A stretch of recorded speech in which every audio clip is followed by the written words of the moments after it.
Hello दोस्तों, एक बार फिर से मेरा आप लोगों को प्यार भरा नमस्कार। और मैं आज एनसीईआरटी क्लास 10th के मैथ से कुछ इम्पोर्टेंट सवाल प्रश्नावली 3.5 से एक बार फिर से लेकर हाजिर हुआ हूँ, जिनमें से अधिकांश सवाल हमें बोर्ड एग्जाम में देखने के लिए मिलते हैं। तो चलिए अब हम उन सवालों की ओर चलते हैं जिसकी चर्चा हम करने वाले हैं, और ऐसे कौन से सवाल हैं जो बोर्ड एग्जाम में कई बार देखने के लिए मिलते हैं। ठीक, तो पहला सवाल है 4 का पहला, यानी प्रश्नावली एनसीईआरटी क्लास 10th के मैथ के प्रश्नावली 3.5 के चौथे सवाल का पहला सवाल क्या कहता है, एक छात्रावास के मासिक व्यय का एक नियत, यहाँ पे सवाल है, आप देख सकते हैं कि एक छात्रावास के मासिक व्यय का एक भाग नियत है तथा शेष इस बात पर निर्भर करता है कि छात्र ने कितने दिन भोजन लिया है। जब एक विद्यार्थी ए को जो 20 दिन भोजन करता है 1000 रुपया छात्रावास के व्यय के लिए अदा करने पड़ते हैं, जबकि एक विद्यार्थी बी जो 26 दिन भोजन करता है छात्रावास के व्यय के लिए 1180 रुपया अदा करने पड़ते हैं। नियत व्यय और प्रतिदिन के भोजन का मूल्य ज्ञात करें। तो दोस्तों, हम इस टाइप के सवाल नियत और अतिरिक्त से रिलेटेड 2 सवाल पीछे कर चुके हैं। ठीक है, नियत और अतिरिक्त से रिलेटेड हम पीछे 2 सवाल कर चुके हैं।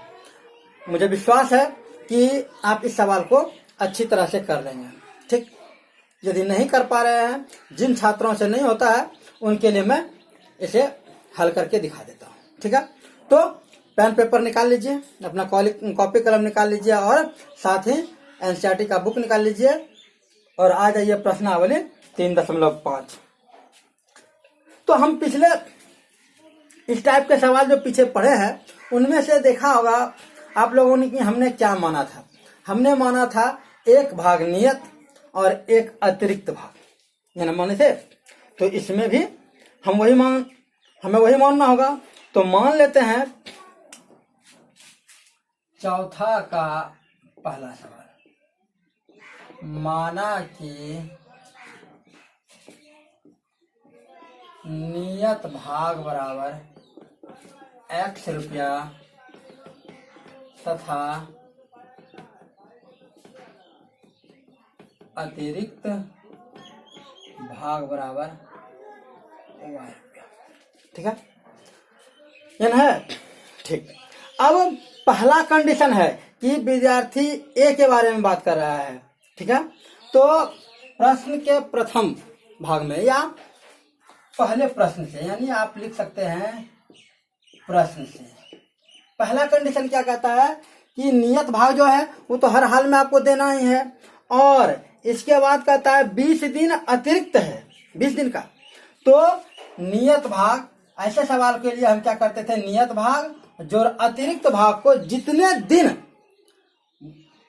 इस्तेमाल किया जाता है, जितने दिन यूज किया जाता है, उससे मल्टीप्लाई कर देते थे, यानी मतलब उससे गुना कर देते थे। तो यहाँ कितना दिन है, 20 दिन है। तो ये अतिरिक्त भाग है, तो इसको 20 से गुना कर देंगे, ये हो जाएगा आपका 20 भाग। ठीक है, और इन दोनों का योग, यानी नियत भाग और अतिरिक्त दिन का जो भाग दे करके उसे कितने रुपए पेड करने पड़े थे, रुपये की बात करें तो उसे 1000 रुपये देने पड़े थे। तो बराबर आपका हो गया वैल्यू 1000 रुपये। समीकरण बनाने में समझ में आ गया। सारा प्रॉब्लम्स है समीकरण बनाना ही, इसलिए दोस्तों समीकरण बनाने की क्रिया को गौर से देखिए। चलिए, ये हो गया आपका समीकरण पहला। यदि अभी भी समझ में नहीं आया है तो दूसरा समीकरण बनाते हैं, इसमें ध्यान दीजिएगा। कहता है पुनः प्रश्न के दूसरे कंडीशन में, पुनः प्रश्न से क्या कहता है, पुनः प्रश्न से कहता है कि बी जो छात्र है वह 26 दिन भोजन करता है। तो चाहे 26 दिन करे, 20 दिन करे, 15 दिन करे, ये तो अतिरिक्त हो गया, नियत तो लगेगा ही लगेगा। तो नियत आप क्या माने हैं, x, तो x तो हर हाल में आपको देना ही है। ठीक, अब अतिरिक्त है 26 दिन, तो क्या करता है, जितना दिन और जितना रुपया इसका मल्टीप्लाई कर देते हैं, गुणा कर देते हैं, तो 26 और गुना y आपका हो गया 26y। और इन नियत और 26 दिन के किराया कितना है, 1180 रुपया है ना। हाँ, 1180 रुपया। ये आ गया आपका समीकरण 2। तो जब हमें 2 समीकरण मिल जाते हैं तो आपको पता ही है क्या करते हैं, करते हैं कि इन 2 चरों में से किसी एक चर का मान बराबर और दूसरा कंडीशन चिन्ह विपरीत। तो देखिए इनमें से कोई बराबर है तो हम देखते हैं कि ये दोनों चर है, तो इसमें x का वैल्यू बराबर है, तो हमें बराबर करने की जरूरत नहीं है। तब अब हम क्या करना होगा, अब हमें इसको चिन्ह को बदलना होगा, क्योंकि दोनों का चिन्ह प्लस है, तो एक का चिन्ह बदलना होगा तभी ना हल होगा। तो चिन्ह बदलने के लिए हम क्या करते हैं, घटाते हैं। तो किसी एक समीकरण में दूसरे समीकरण को घटा दीजिए, तो लिखेंगे समीकरण 1 में समीकरण 2 को घटाने पर। ठीक, तो समीकरण 1 क्या है, x प्लस 20y बराबर 1000, और दूसरा कंडीशन क्या कहता है, x प्लस 26y बराबर 1180, ये ना। तो अब क्या करते हैं, जब घटाते हैं तो किसका मान बदलता है, नीचे का चिन्ह बदलता है, तो नीचे आ गया माइनस माइनस माइनस। अब देखिए ये प्लस x, ये माइनस x, तो ये कट जाएगा। अब इन दोनों में देखते हैं बड़ा कौन सा है, तो बड़ा है 26, और 26 का चिन्ह क्या है, माइनस, तो जिस बड़ा का जो चिन्ह होता है वही चिन्ह यहाँ पे आता है। अब 26 में 20 घट गया, कितना बच गया, 6, तो आप लिख सकते हैं यहाँ पे 6y बराबर। अब इन दोनों में बड़ा कौन है, तो इन दोनों में ये बड़ा है और इसका चिन्ह है माइनस, तो यहाँ आ जाएगा माइनस। अब 1180 में 1000 घट जाएगा तो आपका हो जाएगा 180। अब इधर भी माइनस, इधर भी माइनस, तो ये कैंसिल आउट हो जाएगा। या एक दूसरा तरीका बतलाए थे, y बराबर माइनस 180 अब बटा माइनस 6, ये माइनस माइनस कट जाएगा, अब 6 से ही कट जाएगा, तो 6 × 18, यानी y बराबर आपका आ गया 30। अब x का वैल्यू निकालना है, तो x का वैल्यू निकालने के लिए क्या करते हैं, किसी दूसरे समीकरण में y का मान रख देते हैं, तो रख दीजिए समीकरण 1 में किसका, y का मान रखने पर। तो समीकरण 1 क्या है, x प्लस 20y बराबर 1000, तो x प्लस 20 गुना y का मान आया है 30 बराबर 1000, या x प्लस 20 या 60 600 बराबर 1000, या x बराबर 1000 घटाओ 600 बराबर आ गया 400, यानी x का वैल्यू कितना आपका आ गया 400। अब हम क्या बतलाए हैं, अब हम बतलाए हैं कि हमें आंसर लिखने से पहले अपना आंसर चेक कर लेना चाहिए कि मेरा उत्तर सही है या गलत है। तो चलिए इसको जांच कर लेते हैं। x का वैल्यू कितना आया है 400, तो 400 यहाँ पे रख दिए, यानी 400 जोड़ 20 और गुना y का वैल्यू कितना आया है 30, तो 20 गुना 30 यानी 3 दूनी 6, 6 पे 2 शून्य मतलब 600, और 600 और 400, यहाँ पे 400 आया था, तो 600 400 कितना 1000। देखिए इधर 1000 है, इसका मतलब मेरा आंसर सही है, यहाँ पे लिख लेंगे। अतः नियत किराया बराबर 400 रुपया तथा अतिरिक्त किराया बराबर कितना आया है 30 रुपया। ये हो गया आपका आंसर। कोई दिक्कत, हमें उम्मीद है कि आप ये बहुत अच्छी तरह से समझ गए होंगे। ठीक, जल्दी से इसको नोट कीजिए और हम चलेंगे अगले सवाल की ओर। ठीक, तो ऊपर से तब तक हम मिटाते हैं, आप जल्दी से इसको नोट कीजिए, और नहीं तो स्क्रीनशॉट ले लीजिए, बाद में आप इसको उतार लीजिएगा। ठीक है, हम देख रहे हैं कि सारे के सारे सवाल कहीं ना कहीं एक दूसरे से टैली कर रहे हैं।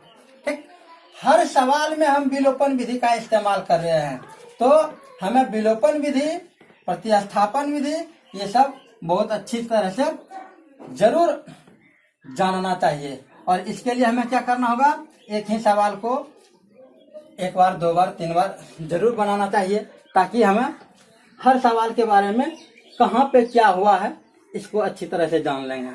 ठीक, तो चलिए अगले सवाल की ओर चलते हैं कि अगला सवाल हमें क्या कहता है। ठीक, तो अगला सवाल यदि हम बात करते हैं तो कहता है एक भिन्न 1/3 हो जाती है। ठीक, तो दोस्तों हम पिछले वीडियो में हम लोगों ने भिन्न वाला सवाल भी पढ़ चुका है, और एक नहीं दो भिन्न वाले सवाल पढ़े हैं। तो हमें उम्मीद है कि आप ये भी सवाल बना सकते हैं। ठीक, लेकिन जिन दोस्तों से नहीं बनने वाला है वो एक बार फिर से समझने का प्रयास कीजिए। ठीक है, तो ध्यान यहाँ रखिए।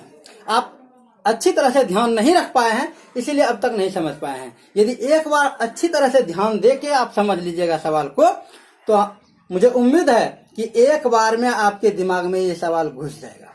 बस दिल और दिमाग एक साथ रख के यहाँ पे देखिए। ठीक, तो भिन्न की बात हो रही है, तो भिन्न के बारे में हम लोगों ने बात किया है कि भिन्न में क्या होते हैं, अंश और हर होते हैं। तो हम मान लेते हैं, माना कि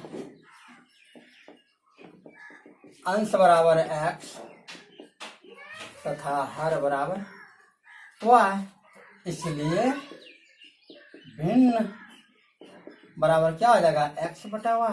यही तो है। अब क्या है, अब यहाँ पे कंडीशन है प्रश्न से, यानी पहला कंडीशन क्या है, तो पहले लिख लेते हैं। प्रश्न से क्या कहता है पहला कंडीशन? पहला कंडीशन कहता है जब उसके अंश में 1 घटाया जाता है। यहाँ पे देखिए सिर्फ और सिर्फ कह रहा है अंश के साथ छेड़छाड़ करने के लिए, अंश में 1 घटाना है, y के साथ हमें कुछ नहीं करना है। तो क्या दिक्कत है, ये हमारा है अंश और ये हमारा है हर। इसमें क्या कह रहा है, कह रहा है क्या कि उसके अंश में 1 घटाया जाता है। तो अंश कौन सा, ये है कि ये है, ये है। ठीक, तो ये है, इसमें क्या करना है, 1 घटा देना है। y के साथ कुछ नहीं कर रहा है, तो y के साथ हम कुछ नहीं करेंगे। और यह किसके बराबर हो जाता है, कहता है यह 1/3 के बराबर हो जाता है। तो बराबर 1/3 कर दिए, कोई दिक्कत नहीं ना। तो चलिए अब इसको वज्रगुणन करते हैं, मल्टीप्लाई करते हैं। तो क्या हो जाएगा, 3 गुना x, 3x, माइनस गुना प्लस माइनस, 3 गुना 1 3। अब इधर का कहानी खत्म, तो बराबर का चिन्ह दे देंगे। अब 1 गुना y, तो y, कोई दिक्कत नहीं ना। चलिए अब आगे चलते हैं, 3x। अब y को इधर लाएंगे तो इधर चिन्ह इसका प्लस, तो इधर आके क्या हो जाएगा, माइनस। ठीक है, अब ये -3 इधर है, उधर ले जाएंगे तो क्या हो जाएगा, प्लस। तो बराबर का चिन्ह दे देंगे, इसको उधर ले जाएंगे तो प्लस हो गया। ये हो गया आपका समीकरण 1।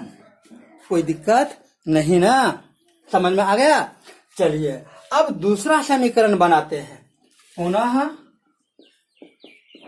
प्रश्न से क्या कहता है, फिर प्रश्न से कहता है कि वह 1/4 हो जाती है जब हम हर में 8 जोड़ देते हैं। अगले कंडीशन में ले लिए भिन्न x/y। ठीक है, अब इसमें अंश के साथ कुछ कर रहा है, नहीं कर रहा है, तो x के साथ कोई छेड़छाड़ नहीं। ठीक, अब कहता है हर में 8 जोड़ देना है, यही ना है, हर में 8 जोड़ देना है। तो हर हमारा ये है ना, तो इसमें क्या करेंगे, 8 जोड़ देते हैं। तो जोड़ देते हैं 8, तो यह किसके बराबर हो जाती है, तो यह कहता है 1/4 के बराबर हो जाती है, यानी बराबर हो जाएगा 1/4। यही ना, कोई दिक्कत। अब हल कर दे तो क्या करना है, वज्रगुणन। तो 4 गुना x कितना हो जाएगा, 4x। ठीक, अब इधर और कुछ है नहीं ना, तो कहानी खत्म, तो बराबर का चिन्ह दे देंगे। बात समझ में आ रहा है, ध्यान दे रहे हैं कि पहले 4 गुना x किए, 4x हो गया। अब इधर का कहानी खत्म, यानी जब एक तरफ का कहानी खत्म हो जाएगा तब बराबर का चिन्ह दे देना है। बात समझ में आ गया। ठीक, अब इधर से गुना करते हैं, 1 गुना y, तो y, अब प्लस गुना प्लस प्लस है, 1 गुना 8। कोई दिक्कत नहीं ना। चलिए y को इधर लेके आइए, यानी 4x, इधर प्लस तो इधर आके माइनस y बराबर इधर कितना बच गया, 8। ये हो गया आपका समीकरण 2। यहाँ तक किसी को कोई दिक्कत नहीं ना। जब नहीं दिक्कत है तो अब दो समीकरण हमें मिल गया। जब दो समीकरण मिल जाता है तो हम क्या करते हैं, उसको हल करते हैं। तो पहले देखेंगे कि किसी का वैल्यू बराबर है। तो देख रहे हैं यहाँ पे y है, यहाँ भी y है, और एक एक मतलब बराबर। लेकिन चिन्ह का साथ प्रॉब्लम है। क्या चिन्ह के साथ प्रॉब्लम है? इसका माइनस है, इसका भी माइनस है। तब हम क्या करेंगे, क्या करेंगे जल्दी बोलिए। आप में से पूछ रहे हैं क्या करना है, सही बोले आप, घटाना है ना। तो चलिए घटा देते हैं। समीकरण इसमें, समीकरण 1 में समीकरण 2 को घटाने पर, तो समीकरण 1 क्या है आपका, 3x माइनस वाई बराबर 3, और दूसरा है 4x माइनस वाई बराबर 8। तो चिन्ह बदलेगा ना, तो माइनस प्लस माइनस। तो अब ये दोनों क्या होगा, क्योंकि इसका चिन्ह प्लस, इसका चिन्ह माइनस। ध्यान दीजिएगा, आप ही से बोल रहे हैं, पूरा तरह से यहाँ पे ध्यान दीजिए, ठीक है।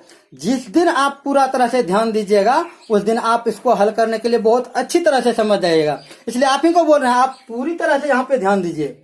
इसका नहीं कोई चिन्ह तो प्लस और इसका माइनस, तो इन दोनों में देखेंगे ये विपरीत चिन्ह है ना, इसका मतलब घटेगा। अब इनमें से बड़ा कौन सा है, बड़ा ये है, तो बड़ा वाला का चिन्ह नीचे आ जाएगा। अब 4 में 3 घटा तो कितना बचेगा, 1। तो 1 लिखा नहीं जाता है, 1 गुना एक्स, एक्स यानी माइनस एक्स। कोई दिक्कत नहीं ना। चलिए अब ये माइनस वाई, ये प्लस वाई, क्या हो जाएगा, कट जाएगा ना। तो इसको घटा देते हैं, ठीक है। बराबर का चिन्ह है, बराबर देते हैं। अब देखते हैं इन दोनों का विपरीत चिन्ह, इसका प्लस, इसका चिन्ह माइनस। तो कौन सा बड़ा है, ये बड़ा है। इसका चिन्ह क्या है, माइनस, तो यहाँ पे दे देते हैं माइनस। अब 8 में 3 घटेगा, कितना होगा, 8 में 3 घटेगा, हो जाएगा 5, दे दिए। अब इधर भी माइनस, इधर भी माइनस, तो ये कट जाएगा। तो x बराबर आपका कितना निकल गया, 5। कोई दिक्कत नहीं ना। चलिए अब एक का वैल्यू जब निकल जाता है तो हम क्या करते हैं, किसी एक समीकरण में उसका मान रख देते हैं। तो रख दीजिए, समीकरण 1 में x का मान रखने पर, तो समीकरण 1 आपका क्या है, ये न है, 3x माइनस वाई बराबर 3, 3 गुना 5 माइनस वाई बराबर 3, 3 5 15 माइनस वाई बराबर 3, या माइनस वाई बराबर 3, इधर से ये गया तो माइनस 15, या माइनस वाई बराबर कितना, माइनस 15 में ये घट जाएगा, तो 15 बड़ा है तो इसका चिन्ह 12, यानी वाई माइनस माइनस कट जाएगा, तो इसलिए y बराबर आ गया 12। आ गया दोनों का वैल्यू, लिखेंगे। अतः भिन्न बराबर क्या हो जाएगा, भिन्न बराबर आपका हो जाएगा 5/12। ये आ गया आंसर। अब चेक करना है इसको, कहिएगा ये कैसे चेक होगा, ये भी चेक होगा, जांच करना है। चलिए हम देख लेते हैं इसको जांच करके, क्या दिक्कत है, इसको भी जांच करने के लिए सीख लीजिए। आ जाइए यहाँ पे रखते हैं, यानी x के जगह पे कितना आया है, ध्यान दीजिएगा यहाँ पे x का 5, तो 5 घटा 1, अब बटा y का वैल्यू कितना है, y का वैल्यू है 12, तो 12 ही रख देते हैं। बराबर हो जाता है कितना, 1/3। चेक कर लीजिए, 5 में 1 घटा, 4/12 बराबर 1/3। अब 4 से देखिए दोनों में भाग लेगा, 4 का 4, 4 तिया 12, इधर भी 1/3, इधर भी 1/3। मेरा आंसर सही है ना, सही। तो आप इसको भी जांच कर सकते, कोई दिक्कत, हमें उम्मीद है कि आपको इस बार अब कहीं दिक्कत नहीं, कभी भी भिन्न वाला सवाल आएगा तो आप आसानी से हल कर लीजिएगा, है ना, ठीक है। तो आगे बढ़े, ठीक, जल्दी से इसको नोट कीजिए, कॉपी कलम लेके बैठे हैं ना, जल्दी से नोट कीजिए। और यदि याद समझ में आ गया है तब तो आप बाद में भी बना सकते हैं। हम चलते हैं अगले सवाल की ओर, ठीक है।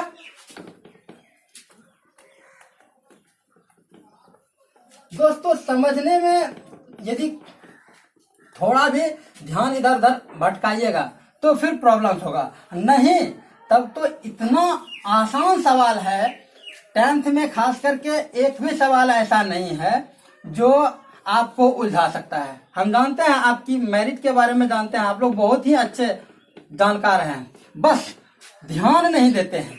क्षमता आप में बहुत है, लेकिन आप अपने क्षमता को पहचान नहीं पाए हैं। जिस दिन आप अपनी क्षमता को पहचान जाइएगा उस दिन आप कुछ भी कर गुजरिएगा। ठीक है दोस्तों, तो पहले अपने आप को पहचानिए कि हमारे अंदर कितनी क्षमताएं हैं, हम क्या कर सकते हैं, समझिए। इसलिए पहचानिए, खुद को पहचानिए, समझा। ऐसा ना हो का बरसा जब कृषि सुखानी, मतलब अपने आप को पहचानते पहचानते इतना विलंब मत कर दीजिएगा कि आपके पास समय ही नहीं बचे कुछ करने के लिए। ठीक है दोस्तों, तो चलिए अगले सवाल की ओर चलते हैं। ठीक, अगला सवाल कहता है, यश ने एक टेस्ट में 40 अंक अर्जित किए। जब उसे प्रत्येक सही उत्तर पर 3 अंक मिले तथा औसत उत्तर पर 1 अंक की कटौती की गई। यदि उसे सही उत्तर पर 4 अंक मिलते तथा औसत उत्तर पर 2 अंक कटते तो यश 50 अंक अर्जित करता। टेस्ट में कितने प्रश्न थे? ठीक है, चलिए अब हम यहाँ पे बात करते हैं कि एक टेस्ट है, टेस्ट परीक्षा की बात हो रहा है, और उसमें यश नाम का एक लड़का है, उसने कुछ सही सवाल बनाए कुछ गलत बनाया। जितने भी सही सवाल बनाए उस पर उन्हें 3 अंक मिला है, और जितने भी गलत सवाल बनाए हैं उस पर उसको 1 अंक मिला है। और इस तरह से कुल जोड़ कर घटा करके, गलत का घटा करके सही का जोड़ करके उसको पहले स्थिति में मिला है नंबर 40। तो चलिए हम सही प्रश्नों की संख्या और गलत प्रश्नों की संख्या को मान लेते हैं। माना कि सही प्रश्नों की संख्या बराबर x तथा गलत प्रश्नों की संख्या बराबर y। ठीक है, अब प्रश्न का कंडीशन, पहले प्रश्न के कंडीशन से चलते हैं। ध्यान दीजिएगा, यहाँ पे क्या कहता है, सही प्रश्नों पर उसे 3 अंक मिले हैं। तो सही प्रश्न कौन सा है? यही है ना। तो जितना सही प्रश्न है उसको यदि मिले अंकों से गुना कर देंगे तो कुल अंक मिल जाएगा। तो x गुना 3 यानी आपका हो जाएगा 3x होगा। 3 अंक ना मिलता है, 3 अंक गुना x, सही प्रश्नों का हो गया कुल अंक। अब इसमें कह रहा है कि गलत प्रश्नों का घटाना है ना, तो यहाँ पे आ जाएगा घटाव का चिन्ह। इसके बाद क्या कहता है, एक प्रश्न के लिए, एक गलत प्रश्न के लिए 1 अंक काटा जाता है। तो 1 गुना y, तो y यानी y बराबर कितना नंबर उसको मिला है, जोड़ घटा करके उसे मिला है 40 नंबर। ये समझ में आ गया दोस्तों। ये यदि आपको समझ में आ गया तो समझ जाइए आप सवाल आसानी से बना सकते हैं। ठीक है, तो ये हो गया आपका समीकरण 1। इसके बावजूद भी यदि आपको अभी तक समझ में नहीं है, जिन दोस्तों को नहीं समझ में आया है वो फिर से गौर से देखिए अगले कंडीशन को। पुनः प्रश्न से कह रहा है, पुनः प्रश्न से क्या कह रहा है, इस बार कह रहा है कि सही उत्तर पर उसे 4 अंक मिलते हैं। तो सही प्रश्नों की संख्या कितनी है, x, और x एक सवाल पे उसको कितने नंबर मिलते हैं, 4। तो 4 गुना x करेंगे तब ना सही प्रश्नों पर उसको कुल कितना नंबर मिला तब ना पता होगा। तो ये क्या करते हैं, जितने प्रश्नों की संख्या है उसको 4 से गुना कर देते हैं, तो हो जाएगा 4x। सही बोले, ठीक। तो यहाँ पे लिख सकते हैं 4x, कोई दिक्कत। अब कहता है गलत प्रश्न पर उसको नंबर घटाया जाता है। तो गलत प्रश्नों की संख्या कितनी है, y, और कितना नंबर काटा गया है, इस बार कह रहा है 2 नंबर काटा गया है। तो 2 गुना y होगा, और गलत नंबर तो घटेगा, तो यहाँ हो जाएगा घटाओ 2y बराबर कितना इस बार उसको नंबर मिला है, इस बार उसको नंबर मिला है 50। ये हो गया आपका समीकरण 2। कोई दिक्कत? अभी भी कोई दिक्कत है नहीं ना। चलिए अब हमें 2 समीकरण मिल गया है। तो हम जब 2 समीकरण मिल जाते हैं तो क्या करते हैं, हम पहले देखते हैं कि किसी एक चर का मान बराबर है कि नहीं है, और दूसरा देखते हैं चिन्ह विपरीत है कि नहीं है।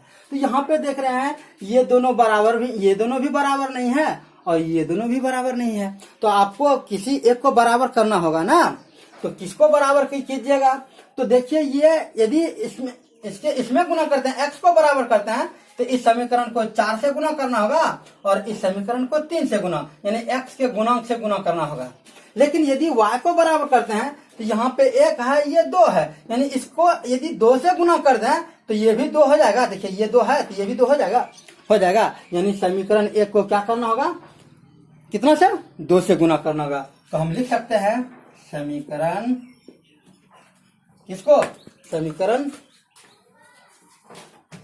1 को 2 से गुना कर।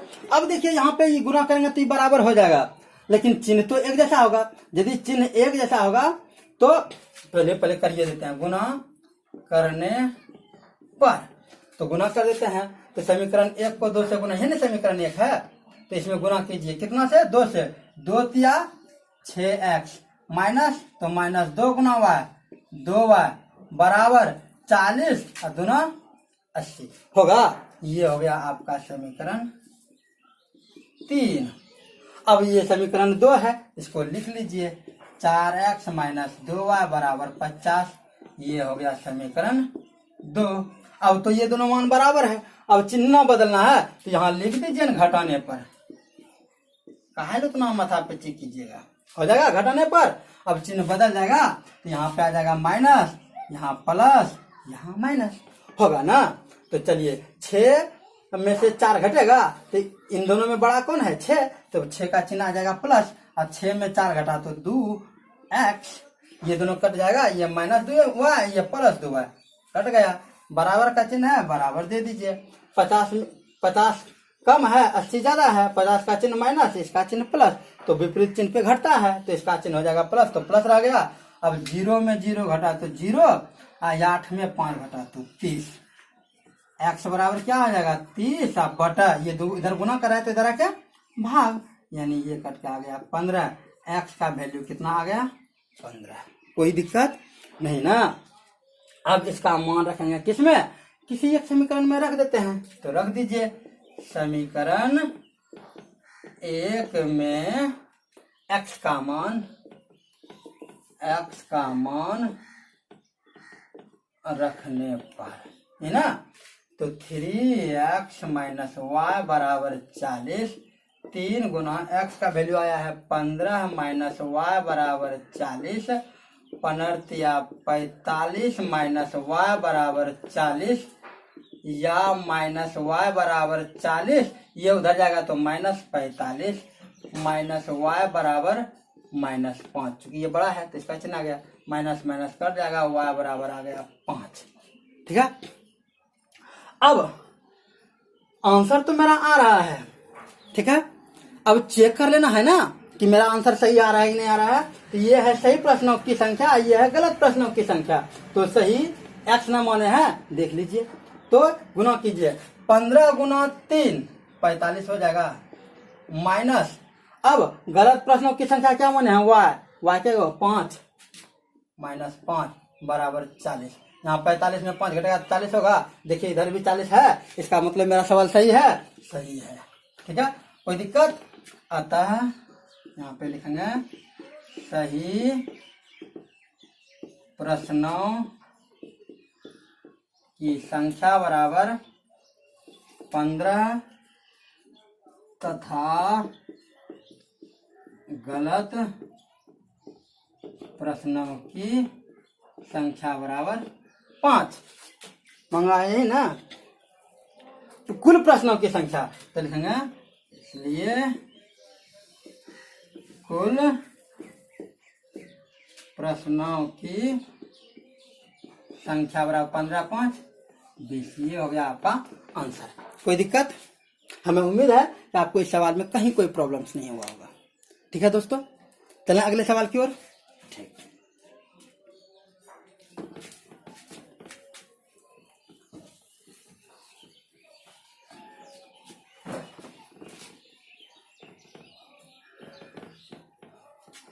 नोट करते जा रहे हैं ना, नोट करते जाइए, तभी बाद में कभी आप बनाइएगा जब, तो आपको जहां प्रॉब्लम्स होगा तब आप पलट के कॉपी को देख सकते हैं। बार बार वीडियो, हो सकता है आपके पास मोबाइल नहीं हो, ठीक है, या हमेशा मोबाइल आपके पास नहीं रहे, इसलिए क्या कीजिए, इसको कॉपी पे जरूर नोट करते चलिए, ठीक है, क्योंकि वो आपका अस्थायी होगा, ठीक।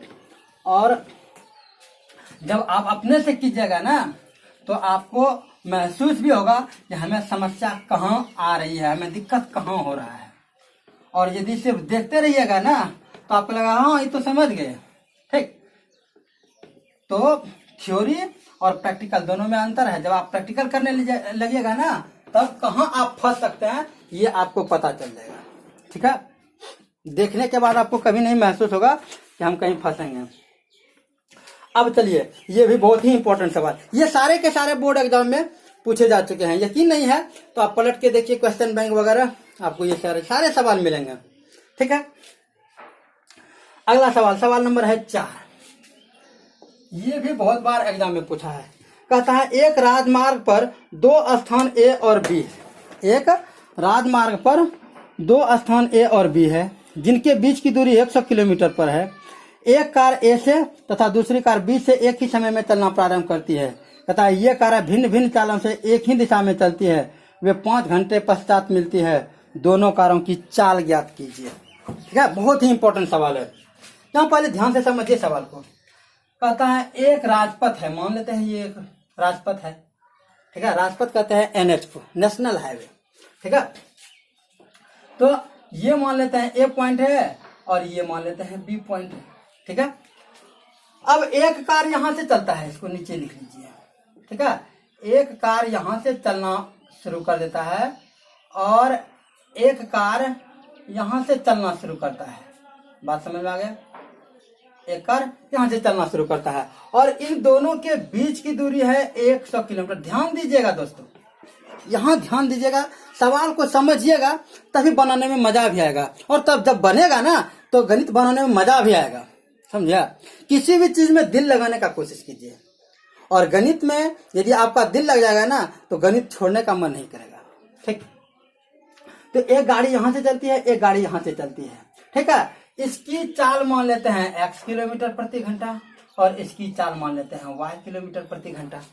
अब यदि इस गाड़ी को यहाँ पे ध्यान दीजिए, यदि इस गाड़ी को इसे पकड़ना होगा, कहता है 5 घंटे के पश्चात में मिल जाती है, पश्चात मिलती है, 5 घंटे के बाद ये गाड़ी इसको पकड़ लेती है। यदि ये गाड़ी इसको पकड़ लेती है तो इसका मतलब है इस गाड़ी का चाल ज्यादा होगा, तभी तो इसको पकड़ लेगा। यदि इसी का चाल ज्यादा होता तब तो ये और आगे बढ़ जाता, नहीं बढ़ जाता, बढ़ेगा ना। इसका मतलब क्या हुआ, इसका मतलब ये हुआ कि इसका जो चाल है इस गाड़ी के चाल से ज्यादा है। यदि इसका 40 तो इसका 50, इसका 50 तो इसका 60, इसका 70 तो इसका 80 होगा ना। बात समझ में आ रहा है, ठीक। तो मान लेते हैं, अब जब ये 5 घंटा के बाद इसको पकड़ता है, यदि 5 घंटा के बाद ये गाड़ी इसको पकड़ लिया, तो इसका मतलब क्या हुआ, इसका मतलब हुआ ये गाड़ी इस गाड़ी से 100 किलोमीटर ज्यादा चला होगा ना। ये गाड़ी इस गाड़ी से 100 किलोमीटर ज्यादा चला, तब ने इसको पकड़ लिया। बात समझ में आ गया। चलिए अब सवाल बनाते हैं। माना कि ए से चलने वाली गाड़ी की चाल बराबर x किलोमीटर प्रति घंटा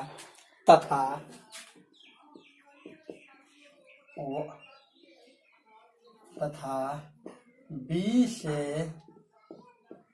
चलने वाली गाड़ी की चाल बराबर y किलोमीटर प्रति घंटा, ठीक है। अब पहला कंडीशन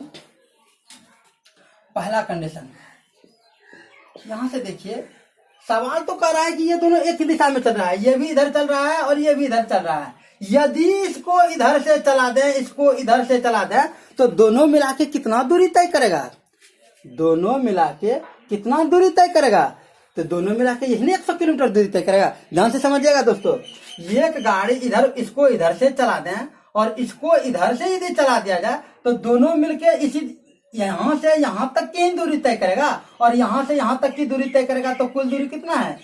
100 किलोमीटर। यानी इसके द्वारा तय की गई दूरी और इसके द्वारा तय की गई दूरी दोनों बराबर 100 होगा ना। तो चलिए लिख लीजिए, x + y बराबर 100 होगा। ये हो गया आपका समीकरण 1। कोई दिक्कत नहीं ना। चलिए अब पुनः प्रश्न से कहता है, पुनः प्रश्न से क्या कह रहा है? पुनः प्रश्न से फिर कहता है कि यदि एक ही दिशा में चला है, तो एक ही दिशा में चला है तो इसका चाल बेसी है ना, तो इसके चाल में इसके चाल को घटा देंगे तो कितना दूरी होगा? इनके द्वारा कितना दूरी तय, जितना दूरी तय किया गया है और इसके द्वारा जितना दूरी तय किया गया है, तो इसका दूरी बेसी, इसका दूरी कम, तो इसके दूरी में इसके दूरी को घटा देंगे तो ये 100 किलोमीटर आ जाएगा ना। आएगा ना? हाँ आएगा। तो दूरी निकालना है इसका और इसका भी दूरी, तो दूरी बराबर क्या होता है? चाल गुना समय। ये होता है, पढ़े हैं दूरी बराबर, आप लोग पढ़े होंगे चाल गुना समय। तो इसका चाल कितना है? x और गुना समय कितना लगा है? 5 घंटा, यानी 5x। और इसका दूरी चाल कितना है? y, तो इसका चाल हो जाएगा y, तो y और गुना ये भी तो 5 घंटा चला है ना, ये हो जाएगा 5y। तो इन दोनों में से ये भी दूरी, तो कौन सा दूरी ज्यादा? तो ये, तो इसमें ये घटेगा। तो लिख लीजिए 5x - 5y बराबर कितना दूरी? यानी 100 किलोमीटर। तो 100 किलोमीटर, ठीक। तो समझ में आ गया। अब इसको हल कर देते हैं। तो आप 5 कॉमन ले लीजिए, तो x - y बराबर 100 या x - y बराबर 100। इधर 5 गुना कराए तो इधर के भाग, तो 20, यानी x - y बराबर 20। ये आ गया आपका समीकरण 2। सवाल जितना बड़ा था, सवाल जितना लंबा था, उतना सवाल जब में जान है नहीं, बस समझने भर की देर है। अब 2 समीकरण आ गया। अब इसको क्या करेंगे? अब देखते हैं, ये भी बराबर है, ये भी बराबर है, लेकिन इनका चिन्ह एक जैसा है, इनका चिन्ह विपरीत है। तो विपरीत चिन्ह किसी का है ना, चलिए ना जोड़ दीजिए।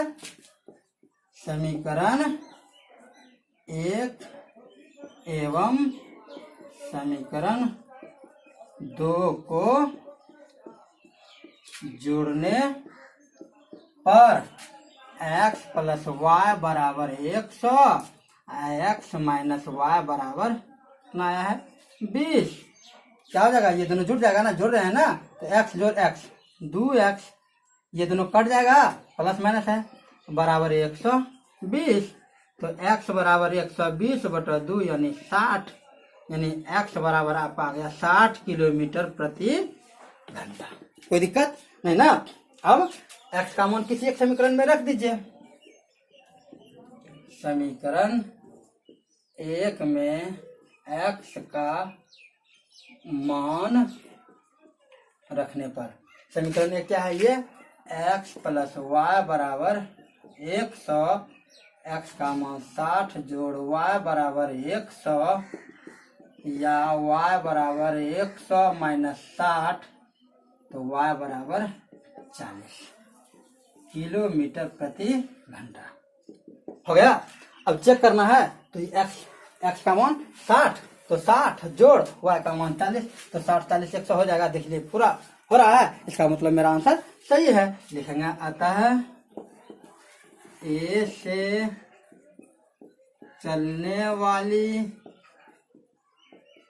गाड़ी की चाल बराबर 60 किलोमीटर प्रति घंटा तथा बी से चलने वाली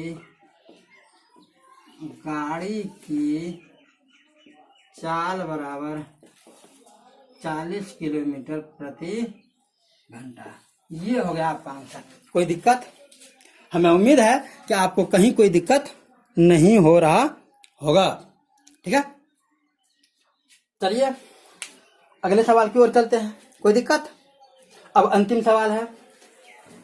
तो दोस्तों आप लोग एकदम ध्यानपूर्वक सवाल को देखिए और समझने का प्रयास कीजिए। हमें उम्मीद है कि जिस तरह से मेरे कोचिंग का रिजल्ट ऑफलाइन में क्लासेज में होता है, उसी तरह से ऑनलाइन में भी होगा। आप लोग अपने हिम्मत को मत हारिए कि इस बार सर नहीं पढ़ा रहे हैं, लॉकडाउन की वजह से एग्जाम गड़बड़ हो जाएगा। ऐसी बात नहीं है। जितनी मेहनत हम क्लास में करते हैं उतनी ही मेहनत ऑनलाइन क्लास में भी करेंगे। बस हमें आपका साथ चाहिए। जिस तरह से हर बार 400 प्लस रिजल्ट होता है, इस बार भी 400 प्लस रिजल्ट होगा। बस हमें आपका साथ चाहिए, हमें आपका सहयोग चाहिए। कुछ आप आगे बढ़िए, कुछ हम आगे बढ़ेंगे, कुछ आप मेहनत कीजिए, कुछ हम मेहनत करेंगे, और रिजल्ट में दोनों के मेहनत का रंग जरूर लाएगा। इसलिए आप सिर्फ मेहनत कीजिए ना, हम तो आपको आगे ले जाने के लिए पहले से भी तैयार खड़े हैं। बस हमें आपका साथ चाहिए। चलिए अगले सवाल की ओर चलते हैं।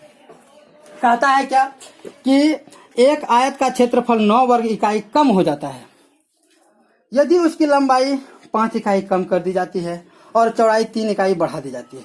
यदि हम लंबाई को 3 इकाई और चौड़ाई को 2 इकाई बढ़ा दें तो क्षेत्रफल 67 वर्ग इकाई बढ़ जाती है। आयत की विमाएं ज्ञात कीजिए। आयत, ध्यान दीजिएगा दोस्तों, ये इस तरह की जब आकृति होती है तो इसे आयत कहते हैं। ठीक है, ऐसे आप इसे चतुर्भुज भी कह सकते हैं।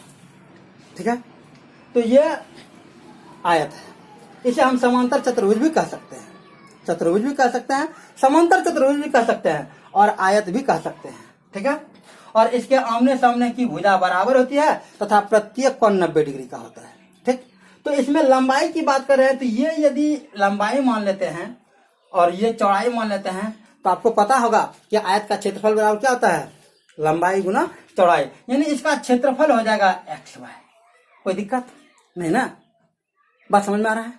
चलिए अब हल करते हैं सवाल नंबर 5। माना कि आयत की लंबाई बराबर x इकाई तथा चौड़ाई बराबर y इकाई। ठीक है, इसलिए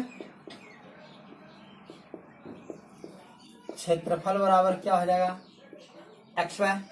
कोई दिक्कत यहां तक नहीं ना। चलिए अब प्रश्न के पहले कंडीशन से, प्रश्न के पहले कंडीशन में क्या कह रहा है, कहता है 9 वर्ग इकाई कम हो जाती है, क्षेत्रफल में 9 वर्ग इकाई कम हो जाती है यदि उसकी लंबाई 5 इकाई कम कर दी जाती है। ये लंबाई है ना, इसमें कितना कम करने के लिए कह रहा है, 5। तो चलिए 5 कर दीजिए ना, x - 5। कोई दिक्कत। अब आयत का क्षेत्रफल बराबर, यहाँ यदि आपको दिक्कत होता है तो क्षेत्रफल बराबर होता है लंबाई गुना चौड़ाई, इसलिए x गुना y बराबर XY। ठीक है, तो ये हो गया लंबाई। लंबाई के साथ कह रहा है 5 कम करने के लिए 5 कम कर दिए। फिर क्या कहता है, कहता है कि कर दी जाती है चौड़ाई 3 इकाई बढ़ा दी जाती है, ये गुना होता है। ठीक, यहाँ पे देख रहे हैं गुना। और चौड़ाई में क्या कहता है, चौड़ाई कितना है y, चौड़ाई में कितना क्या करना है, चौड़ाई में 3 इकाई बढ़ा देना है। बढ़ा देना मतलब जोड़ देना है, जोड़ दिए। कोई दिक्कत। लंबाई में कहता था 5 कम करने के लिए 5 कम कर दिए। चौड़ाई में कह रहा था 3 बढ़ा देने के लिए तो बढ़ा दिए। और क्षेत्रफल बराबर होता है लंबाई गुना चौड़ाई, तो दोनों को गुना कर दीजिए, कर दिए। अब इस तरह से क्या मिलता है, हमें क्षेत्रफल मिलता है। और क्षेत्रफल मेरा कितना आया है, ये ना, तो यहाँ पे आप लिख दीजिए ना क्षेत्रफल। अब क्षेत्रफल में क्या होता है, 9 वर्ग इकाई कम हो जाता है, यानी कम होता है 9, तो इसमें 9 कम कर दीजिए। कोई दिक्कत। ये समझ में आ गया, आ गया दोस्तों। यदि समझ में आ गया तो आपका सवाल बन गया। चलिए अब हल करते हैं। x गुना y, XY प्लस गुना प्लस प्लस x गुना 3x। गौर से देखिएगा यहाँ पे, x गुना y XY प्लस गुना प्लस प्लस x गुना 3x। अब x का कहानी खत्म इन दोनों से। अब इसका शुरू, माइनस गुना प्लस माइनस 5 गुना y 5y, माइनस गुना प्लस माइनस 5 तिया 15, बराबर इधर था एक्स वाई माइनस 9। देखिए कोई बराबर है जो कटने वाला है, तो देखिए इधर भी एक्स वाई है, इधर भी एक्स वाई है, ये भी प्लस में है, ये भी प्लस में, ये इधर आएगा तो माइनस में हो जाएगा, तो कट जाएगा। तो आप यहीं भी इसको कटा सकते हैं, कोई दिक्कत नहीं ना। 3x माइनस 5y बराबर, इधर माइनस 9 था, इसको उधर ले गए तो प्लस 15 हो जाएगा। तो ये हो जाएगा 3x माइनस 5y बराबर 6। ये आपका आ गया समीकरण 1। कोई दिक्कत नहीं ना। चलिए अब पुनः प्रश्न से लेते हैं, पुनः प्रश्न से फिर वही कंडीशन कर रहा है कि यदि लंबाई को 3 इकाई और चौड़ाई को 2 इकाई बढ़ा दें, यानी दोनों को इस बार बढ़ाना है, तो लंबाई कितना था आपका x, यानी x में 2 जोड़ देना है। कोई दिक्कत नहीं ना। गुना, तो गुना दे दीजिए। चौड़ाई में क्या कर रहा है, चौड़ाई में कितना बढ़ाना है, 2 बढ़ाना है, तो चौड़ाई क्या था आपका y, तो y में 2 बढ़ा दिए।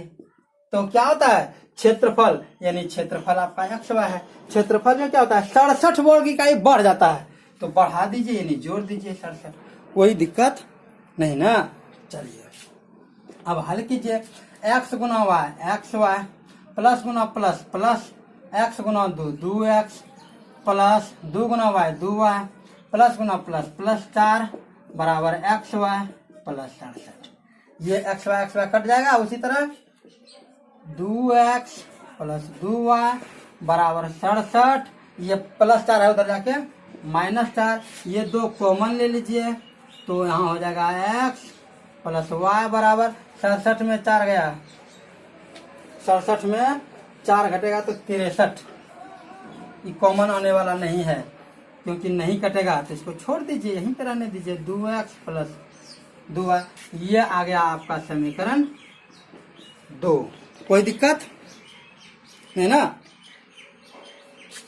भिन्नता है, कहता है सॉरी लंबाई में 3 इकाई, अरे वाह, लंबाई में 3 है, यहाँ पे 3 है जी, इसीलिए तो यहाँ पे 3 है, तो 3 गुना वाई, यहाँ पे 3y हो जाएगा, प्लस 3 गुना यहाँ पे 6 हो जाएगा, तो यहाँ पे 6 घट जाएगा, यहाँ पे 3y हो जाएगा, यहाँ भी 3y हो जाएगा, और यहाँ तो हो जाएगा तब 61, ये ना 2x प्लस 3y। ये आ गया। अब समीकरण 1 एवं 2 को देखते हैं, कुछ कटने वाला है, ये 3x है, ये 2x है, ये 5y है, ये 3y है, ये 6 है, ये 61 है, तो दोनों चर बराबर नहीं है, तो क्या करेंगे, इसमें और इसमें गुना कर देना है, ठीक है।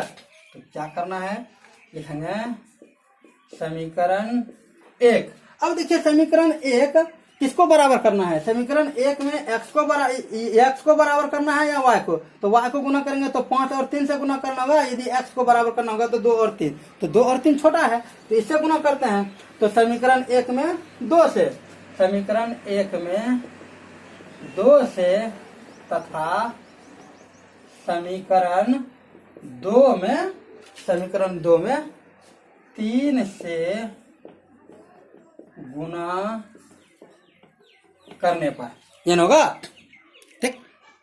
अब कर लेते हैं, तो इसको गुना करते हैं 2 से, समीकरण 1 को 2 से, तो 3 दूना 6x माइनस 5 दूनी 10y बराबर 6 दूना 12, और ये 2 तिया 6x माइनस 3 तिया 9y बराबर कितना हो जाएगा 61। 3 से गुना किया है तो 3 का 3 और 6 तिया 18, ये हो जाएगा।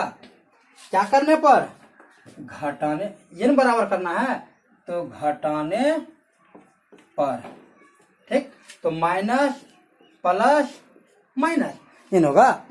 चलिए ये कट जाएगा, अब क्या हो जाएगा, ये घट जाएगा, ये घट जाएगा, तो कितना हो जाएगा, तो माइनस y बराबर कितना हो जाएगा, इसमें ये घट जाएगा ना, तो माइनस कितना, 3 में 2 गया 1, और यहाँ पे 8 यहाँ पे कहीं गलती हुआ है, कहीं की घट नहीं रहा है, तो चेक कर लेते हैं कहाँ से, तो चेक कर लेते हैं माइनस क्षेत्रफल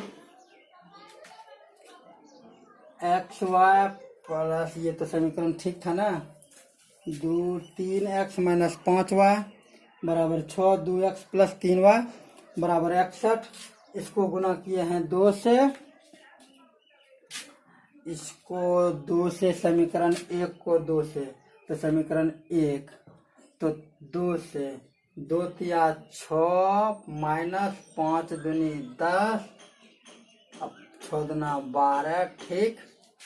अब इसको गुना करते हैं 3 से, तो 3 दूनी 6x प्लस, सॉरी यहाँ पे प्लस है, हम वहाँ माइनस दे दिए हैं, यहाँ पे प्लस है, तो ये हो जाएगा माइनस, ठीक।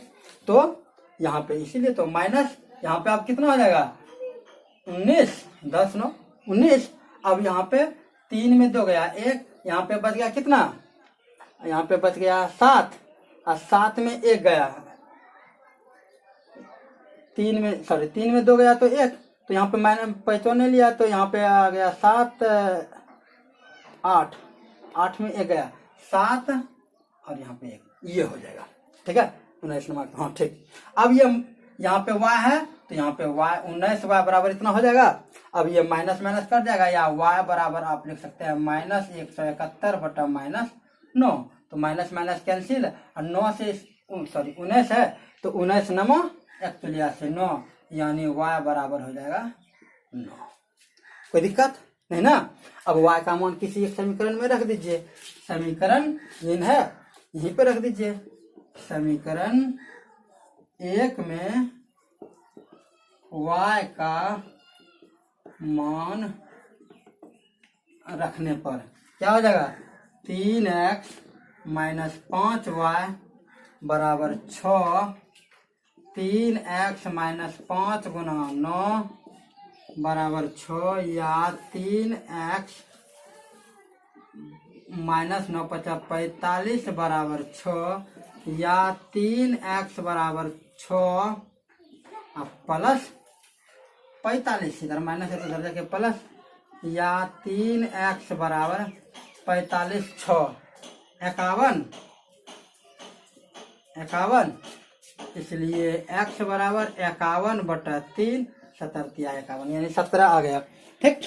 तो एक आ गया 17, एक आ गया 9, ठीक। ये हो जाएगा आपका आंसर। अब चेक कर लेते हैं मेरा आंसर सही है कि नहीं सही है। तो यहाँ पे 17, तो 17 में 5 घटाएंगे, ठीक। तो 17 में 5 घटाएंगे 13, 12 और गुना, ये कितना हो जाएगा, ये 9 है, 9 में 3 जोड़ेंगे, तो 9 3 12 हो जाएगा।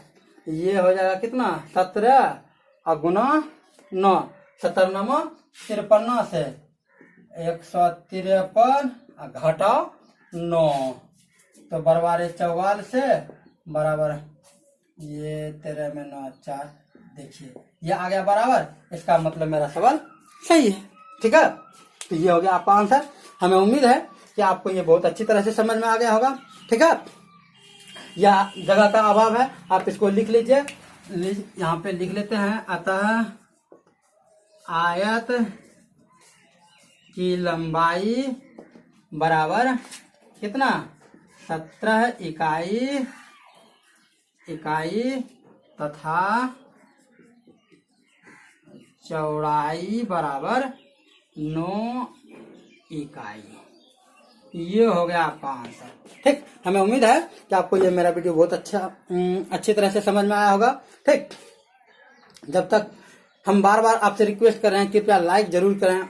और बहुत ही अब 1-2 वीडियो में देख रहे हैं बहुत ही कम लाइक हो रहा है, तो यदि आपको समझ में आ रहा है तो कृपया लाइक करें, शेयर करें, और यदि और सारी वीडियो आपको चाहिए तो कृपया सब्सक्राइब जरूर करें। इससे क्या होता है, मेरा हौसला अफजाई होता है और हमारा कॉन्फिडेंस लेवल बढ़ता है। यदि हमारा कॉन्फिडेंस लेवल बढ़ेगा तो हमको पढ़ाने में मजा होगा, क्योंकि ऑफलाइन क्लासेज में जो होता है ना, अकेले धीरे धीरे मजा कम आता है, इसलिए यदि आपका व्यू देखते हैं, आपका लाइक देखते हैं तो बहुत ही ज़्यादा उम्मीद जगता है। ठीक, जब तक कि नेक्स्ट वीडियो नहीं डालते हैं तब तक के लिए गुड बाय, थैंक यू।